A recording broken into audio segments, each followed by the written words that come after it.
Roboski'de yaşanan hadise çözüm süreciyle ilgili, Kürt sorunun çözümüyle ilgili yaşanan en temel kırılma noktalarından bir tanesi.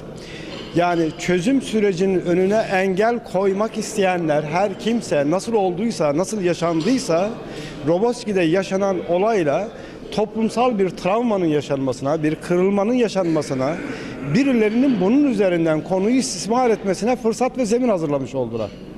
Dolayısıyla bugün itibariyle eğer toplumsal kırılmanın önüne geçmek istiyorsak, kalıcı bir barış ortamı sağlansın istiyorsak, toplum vicdanını ciddi anlamda yaralayan Roboski hadisesinin bütün yönleriyle aydınlatılması lazım. Failleri de her kimse adalet önüne çıkartılması gerekiyor. Yargılanması icap ediyor diye düşünüyoruz. Sanırım toplum bu konuda ne kadar hassassa biz ilgili çevrelerin de bunun farkında olduğu kanaatindeyiz. Ama zaman geçirmesi toplum vicdanının yarasının kanamaya devam etmesi demektir. Mümkün olan en kısa zamanda bunun sonuçlandırılmasında fayda görüyoruz. Roboski katliamına ilişkin askeri mahkemenin verdiği takipsizlik kararının faillerin ortaya çıkarılmasına engel teşkil etmemesi. 6.